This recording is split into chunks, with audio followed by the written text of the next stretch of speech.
يا نفس إن لم تظفري لا. محترم بھائی اور بہنوں، زندگی مختصر اللہ نے بنائی ہے اور خواہشات بے شمار رکھتی ہیں۔ خواہشات کی حد کوئی نہیں، اسباب ایک حد تک ہوتی ہیں۔ خواہشات لامحدود ہیں، اسباب پورے کرنے کے تھوڑے ہیں، زندگی اس سے بھی تھوڑی ہے۔ تو دنیا میں کوئی انسان ایسا نہیں ہے جو منشاہی پر چل کر مطمئن زندگی گزار سکے۔ بڑے سے بڑا بادشاہ، بڑے سے بڑا دنیا کا مالک، لمبی سے لمبی زندگی پانے والا، چونکہ جتنا بھی وہ وقت گزار لے، نوح علیہ السلام نے 1450 سال زندگی گزاری ہے، جتنا بھی کوئی وقت گزار لے، اس کے اندر کا جو ڈیزائن ہے، جو اللہ تعالیٰ نے اس کو ڈیزائن کیا ہے، وہ ایسے کیا ہے کہ اس کی خواہشات کی کہیں جا کر کوئی حد نہیں آتی۔ وہ زندگی تو آخر ایک جگہ آ کے ختم ہو جاتی، اسباب ایک جگہ آ کے ختم ہو جاتی، اور خواہشات کے آگے کوئی رکاوٹ کوئی نہیں ہے، مسلسل مسلسل مسلسل۔ تو اس انسان کو ایسا جہان چاہیے جہاں نہ یہ ختم ہو، نہ اسباب ختم ہو، نہ وقت ختم ہو، نہ صحت ختم ہو، نہ قوت ختم ہو، تو تب جا کر یہ انسان اپنی اندر کے جذبات کی تکمیل کے ساتھ، تسکین کے ساتھ زندگی گزار سکتا ہے۔ اس دنیا میں چونکہ یہ جہان عارضی، عاجز اور مختصر سا ہے، تو اس دنیا میں کوئی مرد، کوئی عورت وہ کبھی بھی اپنے نفس کی خواہشوں پر چل کر سکھ نہیں پا سکتا۔ ایک بادشاہ نے محل بنایا، بڑا خوبصورت بنایا بنی اسرائیل میں۔ اس نے اپنی رعایا کو دعوت دی، کھانا کھلایا۔ کھانے کے بعد اس نے پوچھا، بولو بھائی میرا گھر کیسا ہے؟ تو سب نے بڑی تعریف کی، بڑا اچھا گھر ہے، بہت اچھا گھر ہے۔ دو درویش آخر میں رہے، ان سے کہا تم بھی بولو۔ انہوں نے بھی کہا بہت اچھا ہے، لیکن اس میں دو عیب ہیں، دو عیب ہیں۔ کسی نے بھی نہیں کہا تھا عیب ہیں، تو وہ سب کے کان کھڑے ہوئے، یہ کیا کہہ رہے؟ تو اس نے بادشاہ نے پوچھا کیا عیب ہیں؟ کہ ایک تو یہ ہے کہ اس گھر کا بنانے والا مر کے اس گھر کو چھوڑ کے چلا جائے گا۔ دوسرا عیب یہ ہے کہ یہ گھر ایک نہ ایک دن خالی ہو جائے گا، بے آباد ہو جائے گا۔ تو یہ ایسی دو باتیں تھیں کہ بادشاہ کا سر نیچے ہو گیا۔ تھوڑی دیر بعد پوچھنے لگا کوئی گھر ایسا ہے جہاں جس کا مالک مرتا نہ ہو اور جو بے آباد اور ویران نہ ہوتا ہو؟ تو انہوں نے کہا ہاں وہ ایک گھر ہے، لیکن وہ یہاں نہیں ہے، وہ موت کے بعد ملے گا، جس کا نام جنت ہے۔ جو وہاں چلا جائے گا، پھر وہ ہمیشہ کے لیے زندگی پا جائے گا، کہ وہاں داخل ہوتے ہی 4 اعلان ہیں۔ ان لکم ان تحیوا فلا تموتوا ابدا، اب زندہ رہو، موت نہیں آئے گی۔ ان لکم ان تنعموا فلا تبأسوا ابدا، ہمیشہ صحت مند رہو، ہمیشہ مالدار رہو، کبھی فقر نہیں آئے گا۔ ان لکم ان تصحوا فلا تسقموا ابدا، ہمیشہ صحت مند رہو، بیمار نہیں ہوگے۔ اور ان لکم ان تشبوا فلا تهرموا ابدا، ہمیشہ جوان رہو، کبھی بڑھاپا نہیں آئے گا۔ اب اگر کوئی ہمیں ایسی زندگی مل جائے جس میں ہم زندہ رہیں، موت نہ آئے، لمبی زندگی میں بڑھاپا آ جائے تو مصیبت بن گئی، تو زندگی بھی ہو بڑھاپا بھی نہ ہو، بڑھاپا نہ ہو جوانی اور بیماری آ جائے تو مصیبت ہے۔ تو ایسی زندگی ہمیں چاہیے جس میں نہ وہ ختم ہو، نہ اس میں بڑھاپا ہو، نہ اس میں بیماری ہو۔ بیماری کے آنے سے جوانی ختم ہو جاتی ہے، پھر زندگی بھی ہو، جوانی بھی ہو، صحت بھی ہو، پیسہ نہ ہو، روٹی نہ ہو تو اس کو کیا کرے گا؟ تو اس کے ساتھ چوتھی ہماری ضرورت یہ ہے کہ ہمیں ایسا رزق چاہیے جو کبھی ختم نہ ہو۔ یہ 4 چیزیں جس مرد عورت کو ملیں گی وہ اطمینان کی زندگی گزار سکتا ہے۔ اسے ایسی زندگی ملے جس میں موت نہ ہو، اسے ایسی لمبی عمر ملے جس میں بڑھاپا نہ ہو، اسے ایسی صحت اور ملے جس میں بیماری نہ ہو، ایسی جوانی پائے جس میں بڑھاپا نہ ہو، ایسا رزق پائے جو چلا نہ جائے، جو چھن نہ جائے، جو ختم نہ ہو جائے. یہ 4 باتیں جب تک کسی عورت مرد کو نہیں ملتی، اس کی زندگی وہ جو اندر میں چاہتا ہے کہ میں ایسا ہو جاؤں، ایسا ہو جاؤں، یہ کوئی نہیں ہو سکتا اس جہان میں، یہ ناممکن. پھر ایک مسلمان بادشاہ نے بھی محل بنایا تھا 300 ہجری میں قرطبہ میں. وہ 4316 ستونوں پر وہ محل کھڑا تھا. 4316 ستون، 4 میل لمبا 3 میل چوڑا تھا. 25 سال میں بنا تھا. 1 خراب اس پہ خرچ آیا تھا اور 10,000 مستری مزدور اس پہ 25 سال کام کرتے رہے. 4000 خچر سامان ڈھوتے رہے اور رہنے والے کو صرف اس میں 25 سال رہنا نصیب ہوا. پھر جا کے وہ بھی ایک غریب جیسے غریب کی 4 ہاتھ قبر ہوتی ہے، وہ بھی ایک قبر میں جا کے سو گیا. اور اس کے مرنے کے 25 سال کے بعد اس محل کو آگ لگائی گئی، اس کی 1 یونٹ باقی سلامت نہ رہی. یہ 4 چیزیں کہاں سے ملیں گی؟ ایسی زندگی جس میں موت نہ ہو، ایسی جوانی جس میں بڑھاپا نہ ہو، ایسی صحت جس میں بیماری نہ ہو، ایسا رزق جس کو زوال نہ ہو. تو اس کو اللہ نے دنیا میں نہیں رکھا، موت کے بعد رکھا ہے. اور اس کا ہمارے ساتھ سودا کر لیا کر لیتے ہیں. تم اپنی جان مال میرے ترتیب کے مطابق خرچ کرو تو میں اس کے بدلے میں تمہارے لیے جنت کا وعدہ کرتا ہوں. اس کو اللہ تعالیٰ نے اتنے خوبصورت انداز میں قرآن میں بیان کیا ہے. کیا کہا؟ ان اللہ اشترى من المؤمنین انفسهم واموالهم بان لهم الجنہ. اللہ تعالیٰ نے ہم سے یوں کہا ہے کہ میں نے تمہارے جان اور مال کو خریدا ہے جنت کے بدلے میں. جب کسی چیز کی قیمت زیادہ ہو، مہنگی ہو جاتی ہے، مہنگی ہو تو اس کی قدر بڑھ جاتی ہے، اس کی قدر بڑھ جاتی ہے. تو ذرا آپ اپنی جان کی قیمت دیکھو کتنی لگائی ہے. اللہ نے آپ کے جان اور آپ کی مال کی اللہ نے قیمت کیا لگائی ہے. مجھے یہ پین ہمارے پاس بھی ہوتا ہے 10 روپے کا، 15 روپے کا، ہمارا اس سے بھی کام چل جاتا.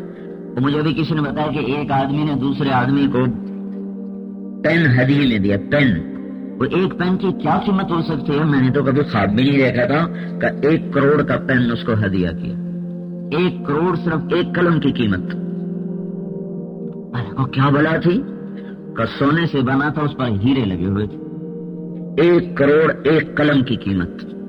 تب ایک یہ بال پین پڑی ہوتی ہے، اس کو چاہے ادھر پھینکو پرواہ نہیں، ادھر پھینکو پرواہ نہیں. وہی قلم 1 کروڑ والا پڑا ہو تو کیا حال ہوگا.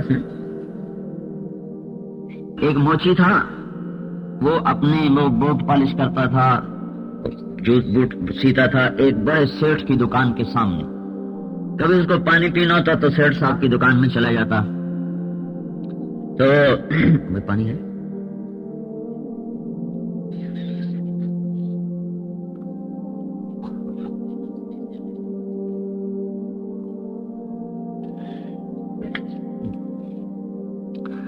تو اندر کمرہ ٹھنڈا ہوتا، اے سی ہے. وہ کہتا سیٹھ صاحب آپ بڑے مزے میں ہیں، آپ بڑے مزے میں. وہ کہتا مزے تیرے ہیں، ہمارے کوئی نہیں. کہ دیکھو جی ٹھنڈے پانی، ٹھنڈے کمرے، مرغے، یہ وہ. آپ مزے میں تو آپ ہم تو 2 آنے 10 آنے روپیہ مشکل سے مزدوری بنتی ہے، رات کی پوری ہوتی، صبح کی نہیں ہوتی. کہ مزے تیرے ہیں. تو اس کو سمجھ میں نہ آئے. ایک دن اس نے وہ جو پانی پینے آیا تو انہوں نے کہا بھائی یار یہ تھوڑا ہدیہ لے لو. 500 روپے اس کو کٹھا دے دیا. اس نے تو 500 سارے مہینے میں نہیں دیکھنا تھا. تو اس کو دیکھ کے حیران پریشان جیب میں رکھا. اور آپ اب بیٹھے تو کام نہ ہو، 500 روپے اندر سے اچھلے. اب میں بوٹ کیوں پالش کروں، میرا تو پورے مہینے کا گزارا ہو گیا غریب آدمی. تو تھوڑی دیر بیٹھا رہا، پھر نہیں گزارا ہوا تو اپنا بوریا بستر اٹھا اور گھر پہنچ گیا. بیوی نے کہا جلدی کیسے آ گیا؟ کہ بس آج طبیعت ذرا ٹھیک نہیں تھی. اب اس کو بھی نہیں بتا رہا کہ 500 روپے. غریب کو سوچا نا، غریب. تو اب بے چان کہاں رکھوں یہ پیسے، کہاں رکھوں؟ ایک گھڑے میں رکھے. اب اس کے پاس سیو تھا. تھوڑی دیر کے بعد خیال ہے گھڑے میں کسی نے ہاتھ ڈالا تو پھر کیا ہوگا. پھر اٹھا کے جیب میں ڈالی. پھر سوچ کہاں رکھوں؟ کہ فلاں صندوق میں رکھتا ہوں. اس میں رکھے تو پھر خیال آیا کسی نے کھول کے دیکھ لیا تو پھر کیا بنے گا. پھر اٹھا کے پھر جیب میں ڈال لیا. پھر بیٹھ بیٹھ کہاں رکھوں. اتنے میں شام ہو گئی. ان کا ایک پوٹلی میں رکھے. پوٹلی کوئی کھول کے دیکھ لی تو اس میں کسی نے اٹھا لیا تو پھر کیا بنے, پھر جیب میں ڈال لیے. اب 4 روپے پہ پڑا بھائی اللہ یہ پیسہ کہاں رکھوں. رات کو میں سو گیا, کسی چور نے آ کے میری جیب سے نکال لیا, پھر کیا بنے گا. کسی اور میں کہیں گر گیا تو پھر کیا بنے گا. ساری رات جاگتا رہا, وہ پیسہ اس کو سونے ہی نہ دے. صبح آنکھیں لال, آپ جلدی سے صبح اٹھا, اپنی آ کے کھاری اٹھائی اور بچھائی. جب سیٹ صاحب آئے تو کہنے لگا سیٹ صاحب یہ اپنے پیسے واپس لے لو, میری تو ساری رات نیند ہی حرام ہو گئی. ان کا تیری صرف 500 روپے حرام ہو گئی, تو سو جا ہمارے پاس جو ہے ہماری نیند کیسے حلال ہو سکتی ہے. تو قیمتی چیز تو آدمی کو ذرا پریشان کرتی ہے نا. تو اب یہ 10 روپے کی 5 روپے کی پین ہے, ادھر پھینک دو. 1 کروڑ روپے کا جب قلم ہوگا تو وہ لکھنے والا رکھنے والا کیسے احتیاط سے رکھے گا. چیز کی قیمت جب بڑھتی ہے تو اس چیز کی قدر بڑھ جاتی ہے. تو اللہ نے آپ کی کیا قیمت لگائی ہے, کبھی سوچو تو صحیح. اللہ یوں کہہ رہا ہے کہ میں تمہاری جان اور مال کا خریدار ہوں. پہلے اپنی عزت دیکھو, اللہ تمہیں خریدنے آ رہا ہے. لاہور میں ہمارے دوست ہیں NM اسٹور والے ہیں, تو وہ اس میں بڑے فخر سے بتایا کرتے ہیں کہ ہم سے نواز شریف صاحب خریداری کرنے خود آیا کرتے تھے. یہ اس کو ہمیشہ فخر سے بیان کرتے کہ میری دکان پر وزیر اعظم خود خریداری کے لیے آتے تھے. جب وہ آتے تھے تو ہم ان کے لیے ساری دکان خالی کر دیتے تھے, سب گاہکوں کو نکال دیتے تھے. تو اللہ تم سے خریدنے آ رہا ہے, کبھی سوچا ہے. ان اللہ اشترى من المؤمنین انفسهم واموالهم, مردان کی مومن عورتوں, مردان کے ایمان والے مردوں, اور میں تم سے کچھ خریدنا چاہتا ہوں, سودا دو گے مجھے؟ اللہ کیا خریدنا ہے؟ کہ تمہاری جان تمہارے مال کا خریدار ہوں. کیا دو گے میرے مولا؟ بِأَنَّ لَهُمُ الْجَنَّةَ, بالجنہ نہیں کہا, بِأَنَّ لَهُمُ الْجَنَّةَ. جب کسی چیز کی قیمت ایک دم زیادہ لگا دو تو اگلے کو اعتبار نہیں آتا. اتنی زیادہ کیسے اعتبار نہیں آتا کہ مذاق نہ کر رہا ہوں, مذاق نہ کر رہا ہوں. ایک دم جب بڑھ جائے قیمت تو اگلا یا حیران ہو جاتا ہے, ویسے مر جاتا ہے. ایک آدمی کا وہ نکل آیا, وہ لاٹری نکل آئی, تو وہ اس کو وہ ڈاکیے کو اس نے کہا, پوسٹ ماسٹر نے, اس کو بتاؤ تمہاری لاٹری نکلی ہے 10 لاکھ کی, لیکن وہ غریب آدمی اس کو ایک دم نہ بتانا بیچارہ, کہیں اس کا کوئی اور اس کو نقصان نہ ہو جائے, آہستہ آہستہ بتانا اس کو. ان کا جی اچھا. تو اس کے پاس کہ جناب آپ کا 50,000 کا انعام نکلے, مجھے کیا دو گے؟ کہا جی آپ کو 1,000 روپے آپ کو انعام دوں گا. کہ اگر آپ کا 1 لاکھ نکلے تو پھر کیا دو گے؟ کہا تمہیں 5,000 دوں گا. اگر تمہارا 5 لاکھ نکلے پھر کیا دو گے؟ کہا تمہیں 10,000 دوں گا. اگر تمہارا 7 لاکھ نکلے پھر کیا دو گے؟ کہا تمہیں 50,000 دوں گا. انہوں نے کہا جب مذاق کر رہا ہے. ان کا تمہارا 10 لاکھ نکلے تو پھر کیا دو گے؟ ان کا آدھا تیرا آدھا میرا, تو ڈاکیا مر گیا دول. کیونکہ ڈاکی کو تو پتا تھا کہ انعام نکلا ہوا ہے. انہوں نے کہا آدھا میرا, 5 لاکھ وہ گیا. تو جب قیمت زیادہ بتاؤ تو اعتبار نہیں آتا, اعتبار آ جائے تو جان نکل جاتی ہے. تو اللہ نے بالجنہ نہیں کہا, تیری جان مال کا خریدار ہوں جنت کے بعد. بِأَنَّ لَهُمُ الْجَنَّةَ, بہت بڑی قیمت لگائی ہے تمہاری جان تمہارے مال کی.